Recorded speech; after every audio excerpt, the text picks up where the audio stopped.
嗱，其實市面上鹹酸菜有好多種噶噃，原來咧就係有潮州式嘅甜酸菜，佢叫做咁樣咧，直情你係切咗佢一嚿嚿之後咧，就或者係揼少少芝麻，或者係肉鬆就可以上碟擺響台度咧，係飯前嘅小食都得嘅。咁亦都有潮州式嘅攞嚟煲湯嘅鹹酸菜，嗰個就鹹到不得了啦。咁而普通我哋廣東人用嘅鹹酸菜呢，你都要買翻嚟呢，就要搣少少自己試下佢，究竟甜酸嘅程度有幾多？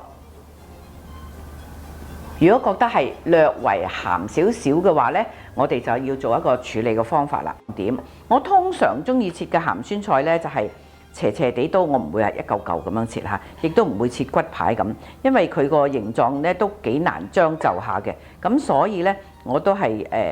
大細呢就差唔多，不過呢就係咁樣斜刀切佢呢，就希望做到個每一塊鹹酸菜嘅 size 呢都係差唔多，咁就最好啦。嗱我哋已經切好晒啲鹹酸菜啦，咁樣呢就熱一熱個鑊，咁然後呢就所謂白鑊嚟到烘乾佢。白鑊呢就係話個鑊裡面乜嘢都冇嚇，咁就係加熱咗之後呢，我哋就烘乾佢。既然係要烘嘅話呢，咁我不如呢就揸咗嗰啲水出嚟啦嚇，就慳翻啲時間。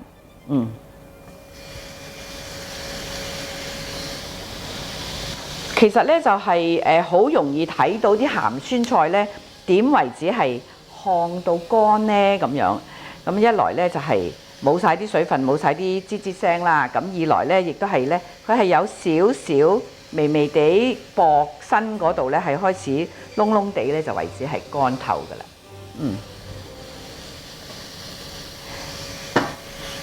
嗱，就算你係用不鏽鋼嘅鑊又好，甚至乎係呢啲係唔黐底嘅鑊都好啦，佢始終呢都係因為係白鑊啊嘛，乜嘢都冇啊嘛，咁佢始終都係有少少係好似黐黐地底咁樣嘅。不過唔緊要㗎嚇，我哋一路搞住佢，等佢唔好燶咁就得㗎啦。咁我就試咗好多次之後呢，我亦都係發覺既然係用白鑊烘嗰陣時呢，我又切咗2片薑落去呢，係等佢呢有少少好似辟咗一啲鹹酸菜嗰種腥味。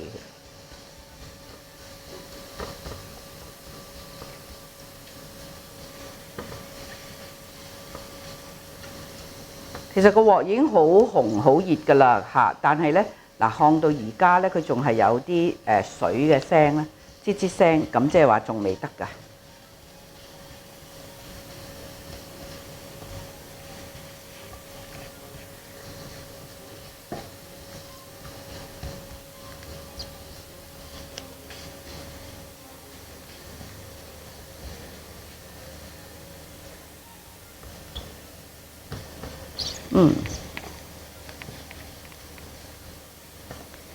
點解要烘乾佢呢？一方面呢，就係話呢，我哋唔想煮嗰碟菜出嚟嗰陣時呢，鹹酸菜係水嗒嗒，因為如果你唔烘乾佢呢，佢始終你點揸佢呢都係水嗒嗒。二方面呢，就算你係點樣話我浸咗幾耐都好，鹹酸菜始終都係鹹同埋酸嘅味道。咁而炒出嚟嗰碟餸呢，就係即係淨係得鹹酸兩種味咯。咁而家如果我哋係處理過嘅鹹酸菜呢，等佢啲水分乾咗之後，我哋呢係響熄火之前呢，落少少糖去調翻個味，咁個鹹酸菜嗰種鮮味呢就會出到嚟啦。嗱，我覺得呢就已經夠乾身啦。咁呢個時候呢，我就會落少少糖落去。